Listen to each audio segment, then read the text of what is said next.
Então, boa noite a todos que me ouvem. Hoje é dia 25 de junho de 2026.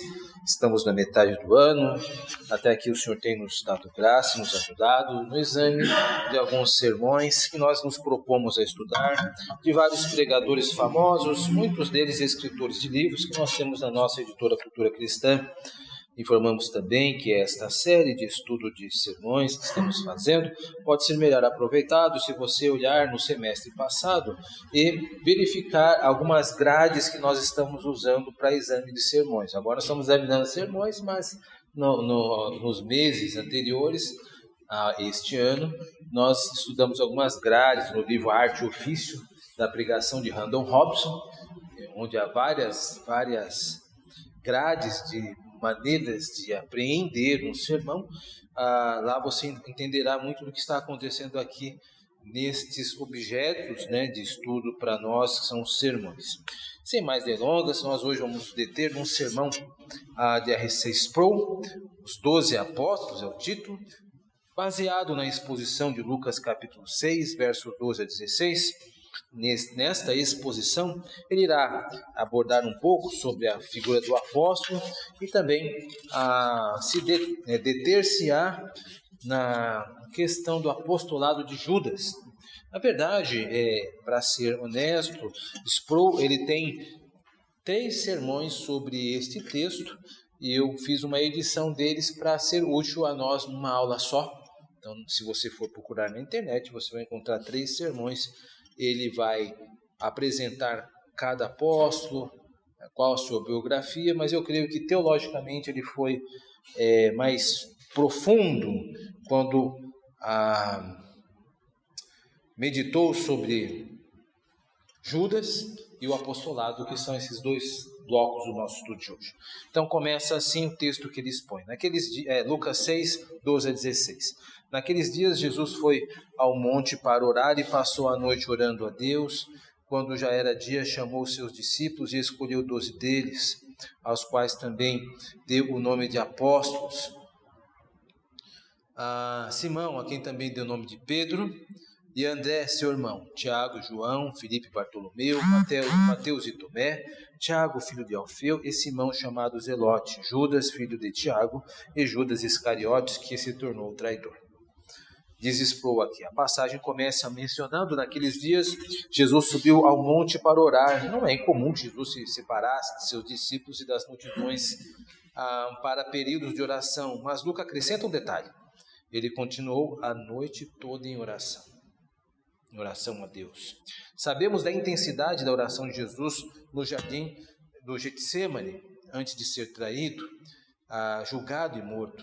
Mas aqui vemos Jesus lutando a noite toda em oração diante do Pai, prestes a selecionar seus apóstolos, que continuarão seu ministério. É interessante para mim que os 12 selecionados, um deles seria um traidor. E Jesus, como nos é dito, sabia desde o início dos planos e desejos de Judas. Nesse momento de oração, Jesus certamente lutava, entre outras coisas, com a decisão de escolher aquele que ele sabia que o trairia. Então, uma introdução de Sproul sobre o texto, sobre a exposição, e aqui uma especulação. É claro que nós não temos como saber se isso de fato ocorreu, O que eu estou me referindo? Estou me referindo ao detimento de Jesus na oração, aquela noite toda, pelo caso de Judas. Não dá para saber, porque isso não está descrito, é uma especulação possível. É possível que Jesus tenha se detido, mas nós não podemos dizer ao certo.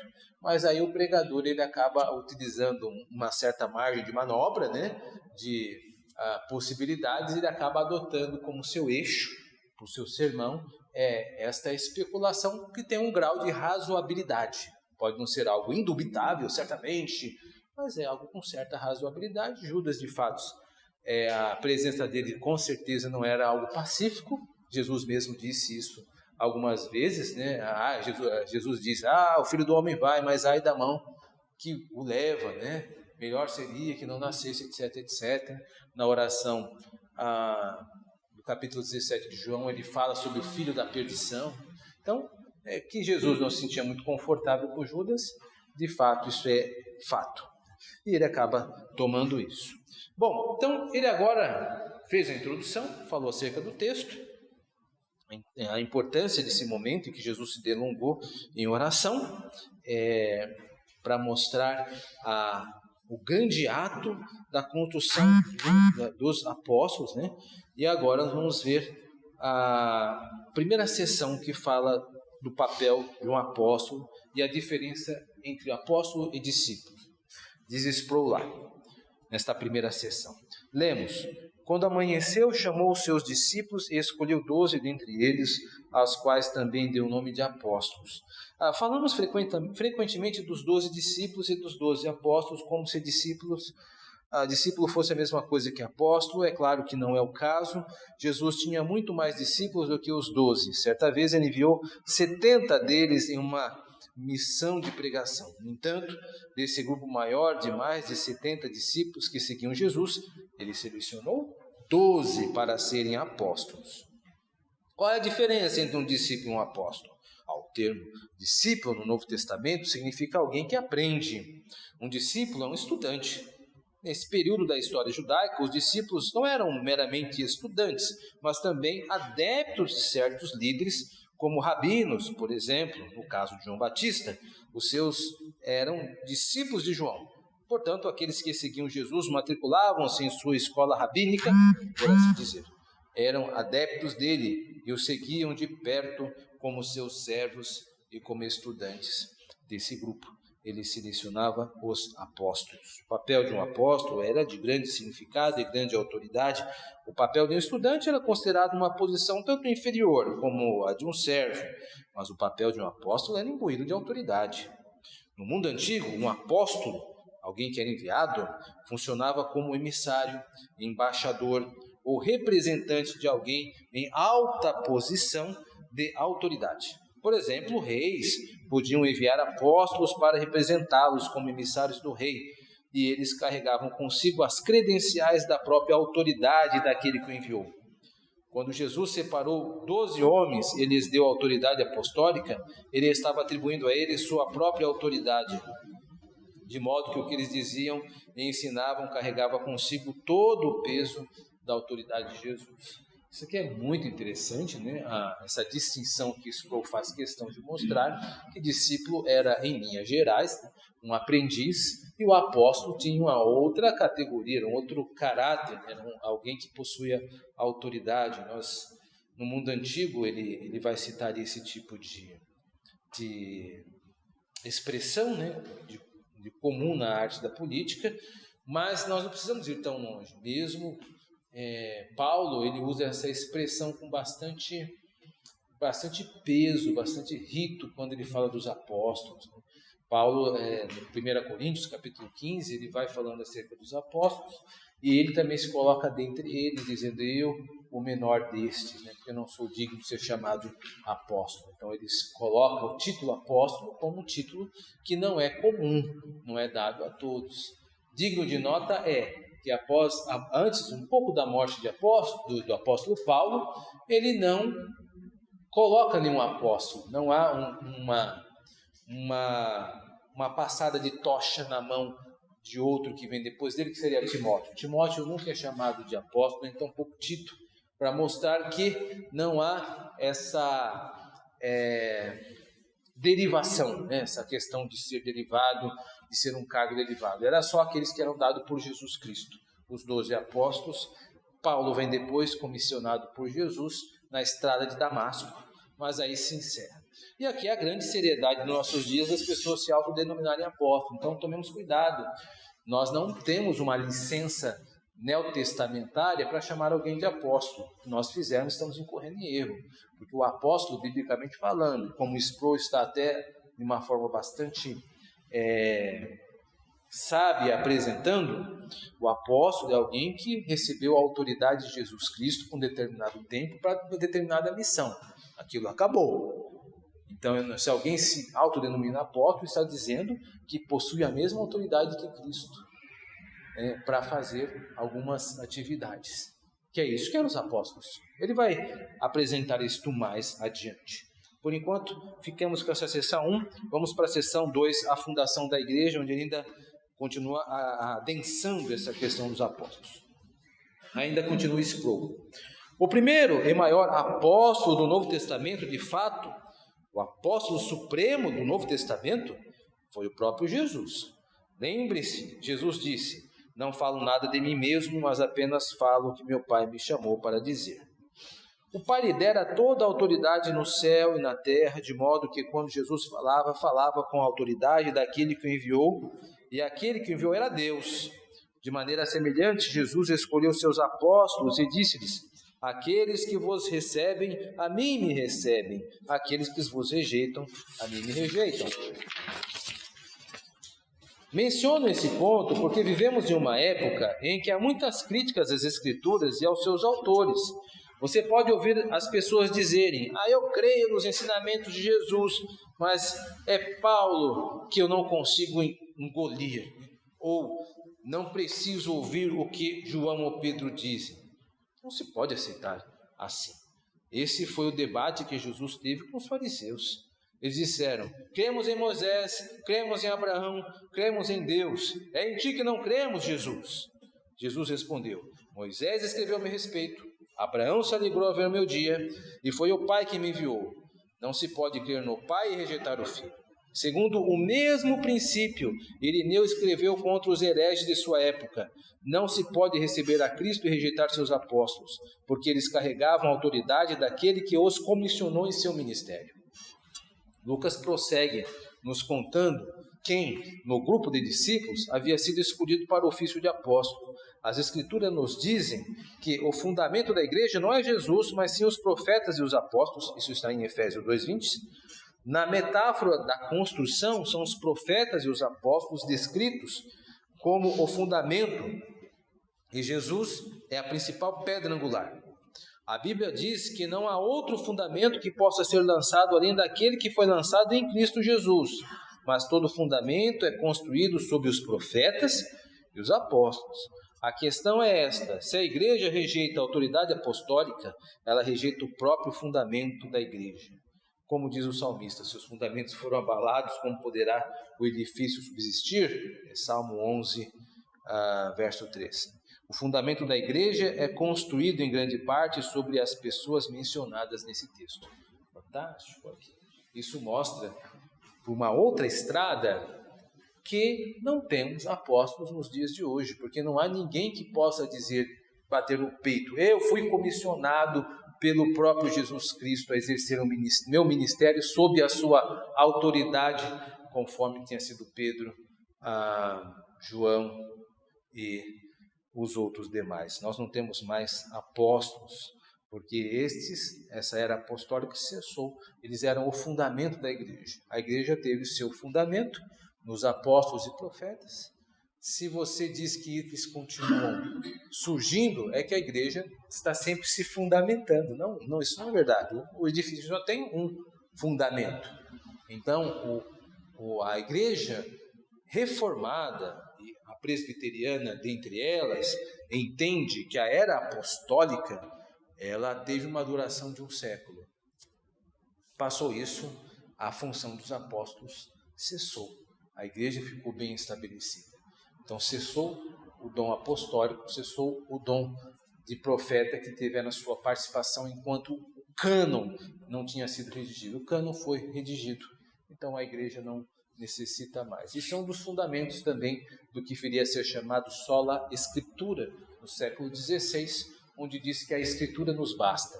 Não precisamos de apóstolos ou profetas nos dias de hoje. Por isso, aqueles que se apresentam com esses títulos são falsários, sem nenhum tipo de dúvida, né? Agora, dito isso, nós vamos avançar para onde Sproul quer nos levar e vai se deter por um tempo, que é sobre a figura de Judas Iscariotes e como a pessoa de Judas dá um entrelaçamento de 3 argumentos teológicos bastante vigorosos que nós vamos ver com calma agora. Então, primeiro vamos ver um pouco acerca de Judas e como ele é apresentado aqui por Sproul nesta terceira sessão, intitulada Judas Iscariotes, o Traidor.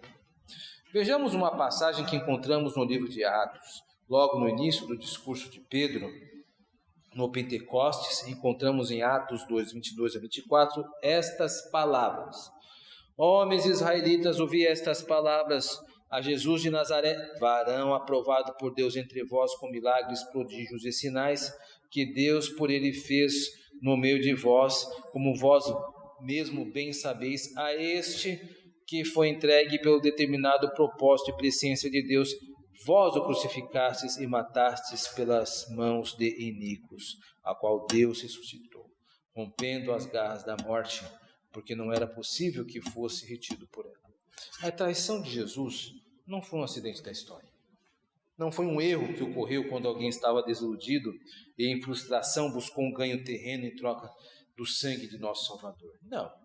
Esse ato de traição foi ordenado pelo Deus Todo-Poderoso desde a fundação do mundo. E isso nos causa grande consternação.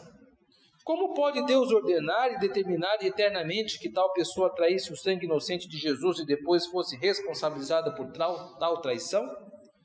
Não poderia Judas, no dia do juízo, dizer: o que mais eu poderia fazer? Eu estava apenas cumprindo o teu propósito, eu estava simplesmente fazendo a tua vontade, fostes tu quem ordenou que Satanás entrasse em mim. Então Satanás me fez praticar este ato diabólico. Judas teria como trunfo no dia do juízo a desculpa de que o diabo me fez fazer isso. Ou pior ainda, tu, Deus Todo-Poderoso, por tua soberania predestinadora, me fizeste fazer isso. Judas poderia dizer isso. Como lidamos com essa alternativa? Permita-me começar dizendo que esta certamente não é a primeira vez na história bíblica em que vemos pessoas praticando a maldade enquanto executam o conselho do Deus Todo-Poderoso. Tudo bem, então aqui ele apresentou um problema teológico na epístola de Judas. Então vamos ver como em 3 argumentos poderosos ele vai desconstruir esse tipo de apresentação, essa questão. Argumento 1, o endurecimento de coração de Faraó. Considere o maior drama de redenção do Antigo Testamento, o êxodo do povo judeu do Egito sob a liderança de Moisés. Quando Deus ouviu os clamores de seu povo e decidiu redimi-lo da escravidão e do jugo, a fim de realizar o grande êxodo do Antigo Testamento, Deus usou o homem mais poderoso da face da terra como instrumento em suas mãos, Faraó, o rei dos egípcios.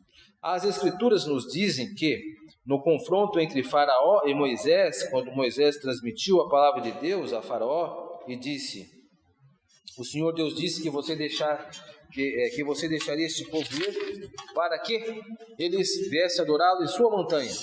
Faraó estava inclinado a atender o pedido, mas então lemos: e Deus endureceu o coração de Faraó. Assim, Faraó se recusou obstinadamente a deixar o povo de Deus ir, e uma série de pragas atingiu o povo do Egito e Faraó. Após cada praga, vemos Faraó começando a ceder, até que lemos: e Deus endureceu o coração de Faraó. Faraó permaneceu obstinado em sua resistência ao mandamento de Deus. Por fim, fomos informados de que a razão pela qual Deus endureceu o coração de Faraó foi para que o povo soubesse e compreendesse claramente que foi Deus, em sua graça, quem os libertou. Não Moisés, a vontade do povo ou a benevolência de Faraó. A salvação veio do Senhor. Mesmo assim, temos a ideia de que Deus endureceu o coração de Faraó. A questão que temos é dupla. Primeiro, por que Deus endureceu o coração de Faraó? Segundo, como Deus endureceu o coração de Faraó? Vamos lá. As Escrituras são muito claras quanto ao motivo pelo qual Deus endureceu o coração de Faraó. Primeiro, para que ficasse manifesto, claro, para todos verem que foi o Senhor Deus Todo-Poderoso em sua misericórdia e graça que redimiu o seu povo. Esse foi um dos propósitos. O outro propósito, o segundo, foi que o endurecimento do coração de Faraó por Deus, e vocês devem entender isso, foi um ato de julgamento divino. Não era como se Faraó fosse um espectador inocente e justo, com apenas boas intenções de fazer o que pudesse para ajudar o pobre povo judeu oprimido. Não, Faraó era completamente perverso. Então, muito interessante esta forma como, para tratar de Judas, ele resgata a figura de Faraó no passado e mostra que Faraó ele fez o que fez porque teve seu coração endurecido. Endurecido por dois motivos. O primeiro, para que por meio da libertação do povo de Israel ficasse estabelecido que o povo foi liberto pela graça e misericórdia de Deus. Ou seja, o endurecimento do coração pode vir segundo os propósitos de Deus. Deus pode endurecer pessoas para os seus propósitos. E segundo, para que o seu julgamento fosse estabelecido. O faraó não era uma pessoa boa. Isso é importante dizer, porque às vezes nós temos uma impressão muito errônea sobre isso. Nós pensamos que no inferno existiam pessoas boas, né? Eu estou aqui no inferno, mas eu não devo estar aqui. Eu estou no inferno, mas não é justo. Não, todas as pessoas merecem o inferno. Todas as pessoas são más e pecadores. Não existe nenhuma pessoa que estará no inferno de maneira inocente. Todo ser humano é um pecador. Isso precisa estar bem claro, porque cresceu-se o mito de que as pessoas vão para o inferno desavisadas, né? Por exemplo, não receberam a mensagem do Evangelho, falaram, eu estou aqui, mas ninguém falou. Não chegou a você, pela providência de Deus, a mensagem do Evangelho, mas isso não faz de você desculpável, porque todo homem é indesculpável diante de Deus, né? Agora, a providência não alcançou segundo o seu tempo, porque por causa dos propósitos do Senhor. Então, ninguém pode ser inocentado, todos merecem o inferno, mas Deus elege alguns para que, por meio da sua mensagem, alcance e traga para si, segundo os seus propósitos. Faraó teve o coração endurecido, e ele não é o único. Muitas pessoas em nosso tempo têm seu coração endurecido para os propósitos altíssimos do Senhor, que são para nós misteriosos, e não cabe a nós estabelecermos julgamento sobre isso, apenas temer e ao mesmo tempo agradecer, porque nós fomos alcançados pela mensagem do Evangelho e respondemos a ela positivamente. Ora, muitos recebem a mensagem do Evangelho, a ouvem, e a nossa confissão de fé chama de vocação geral, mas não entendem, não desce ao coração, que nós entendemos que é a vocação eficaz. Apenas aqueles que são chamados eficazmente pelo poder de Deus serão salvos, são os eleitos e eleitas de Deus. Ele vai voltar esse argumento de novo, com a outra camada, mas agora vamos para o segundo argumento, que é o argumento sobre a remoção de restrições, que tem a ver um pouco com isso. Uma das coisas que Deus fez repetidamente na história da igreja, e algo que devemos ter cuidado, é que ele exerce o julgamento de forma poética. Ele entrega as pessoas aos seus próprios desejos perversos. Uma das maneiras pelas quais Deus exerce misericórdia e ministério para conosco é por meio da contenção. Ele nos impede de viver a plenitude de nossas inclinações pecaminosas. Se não fosse pela restrição de Deus, eu não consigo imaginar o grau de pecado que eu teria cometido além do que já cometi.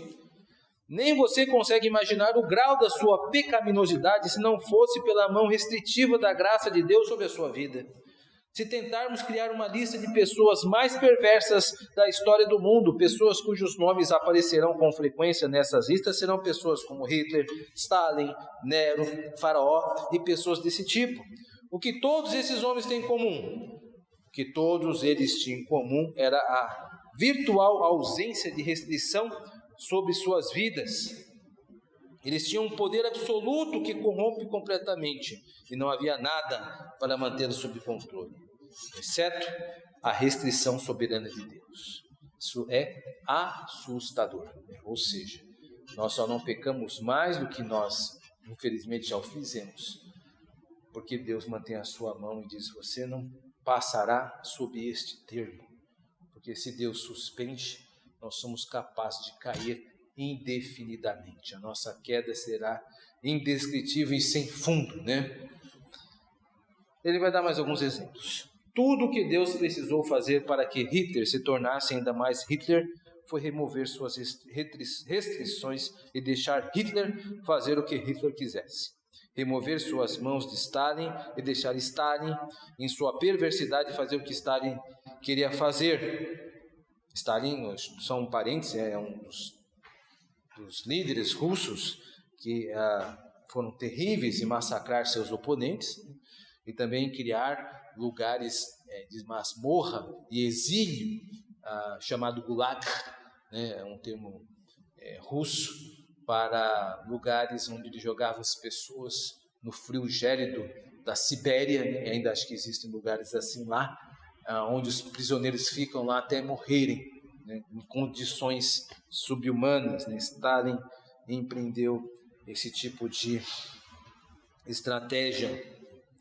Ele continua: remover as restrições de Nero para que Nero vivesse o tipo de vida que estava inclinado a viver. É isso que significa ser abandonado por Deus, entregue a Satanás por Deus. Martinho Lutero colocou desta forma: quando Deus endureceu o coração de Faraó, ele não criou um novo mal nele, já havia muito mal ali.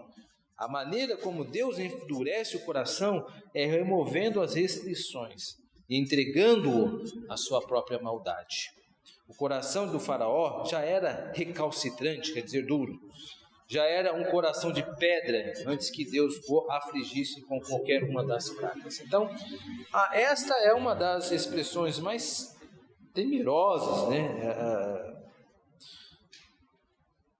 da vida, né? Perceber que Deus exerce o seu julgamento, e ainda com as pessoas, mesmo em nosso tempo. E a ira de Deus se manifesta não num castigo. As pessoas têm geralmente esse pensamento, né? Aconteceu alguma coisa, uma desgraça, uma situação difícil, Deus está me castigando. Bom, talvez seja possível que você esteja recebendo a paga por algum mal que tenha feito, mas esse ainda não é o pior. O pior é o julgamento de Deus quando Ele retira de você as amarras morais, onde você não tem mais amarra. E aí você é um caminhão desgovernado pela estrada e não para mais. Então existem pessoas que vão se tornando escravas, né, dos seus desejos, ou seja, Deus retirando as suas restrições, e então ela fica entregue a desejo de vingança, desejo de retaliação e qualquer outro tipo de desejos que vão enegrecendo ou deturpando mais a alma. Este é o pior dos males. Aqui eu trago a lembrança de Abimeleque. Abimeleque é uma mostra disso. Abimeleque, Gênesis 20, onde Abimeleque é um rei, ele acaba levando Sara para o seu harém, mas Deus impede Abimeleque de exercitar, né, a conjugação carnal, de fazer Sara de fato sua mulher. E a expressão é: eu impedi você de fazer isto. Abimeleque disse a Deus: estou fazendo inocentemente. Deus disse: eu sei, por isso eu te impedi de pecar contra mim. Então essa mesma graça está dada aos santos, né? Onde Deus ele impede-nos de pecarmos de uma maneira restrita, porque se Deus disser vai, faça, então acabou. Nós vamos fazer sim, só não conseguimos fazer mais. Não é porque somos boas pessoas, não, é porque Deus tem misericórdia da gente. Terceiro argumento: o que o homem significa para o mal, Deus significa para o bem. Vemos uma história semelhante de José em Gênesis, onde temos o exemplo clássico da doutrina da concordância e nossa doutrina mais ampla da providência. Os irmãos de José, em sua inveja e traição, venderam seu irmão aos caravaneiros que o levaram para o Egito e venderam no mercado de escravo. Você conhece o resto da história. No ato final dessa história, José disse-lhes: vocês planejaram mal, o que fizeram por causa dos seus próprios corações perversos, das suas próprias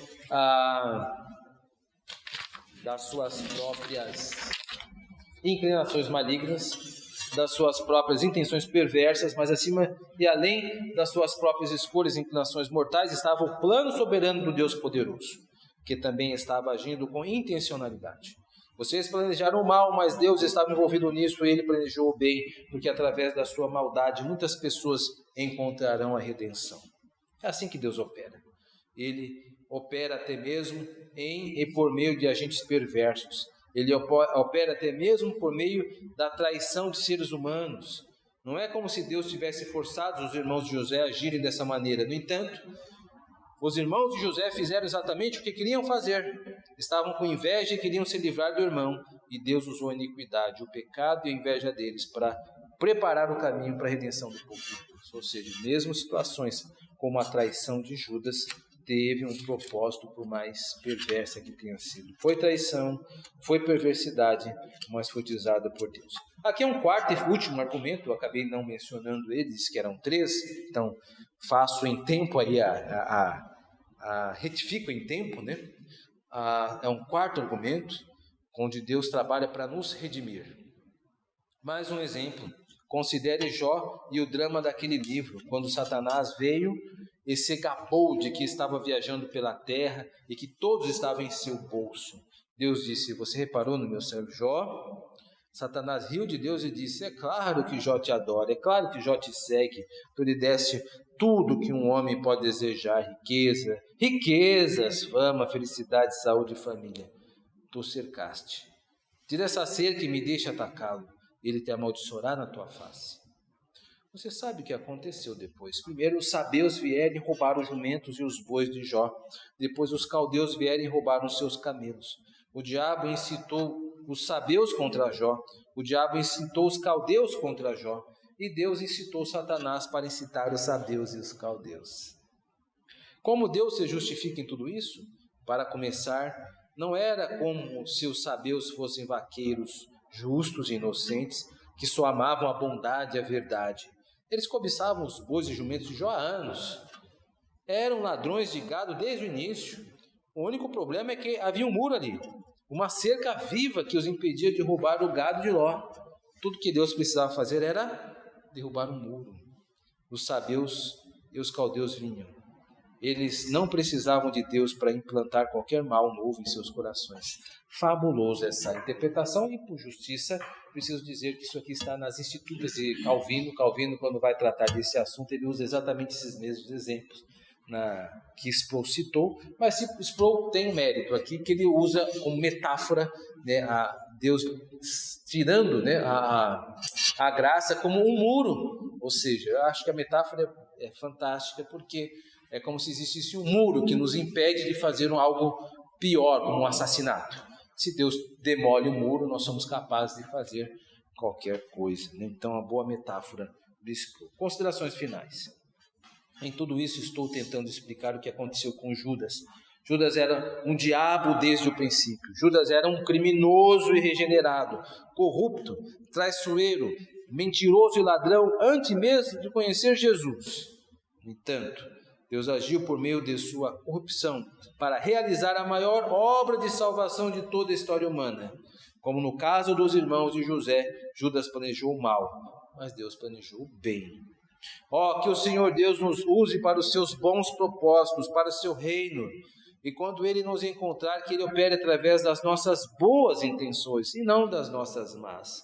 Se o mundo não fosse entregue, todos nós acabaríamos em traição. Não fosse a graça e a misericórdia do Deus que nos redime. Isso aqui é uma término Sproul. Eu espero que você tenha aproveitado o nosso estudo, que possa um dia estar aqui conosco para debater esses assuntos que nós iremos fazer a partir desse momento. Que Deus nos abençoe. Amém.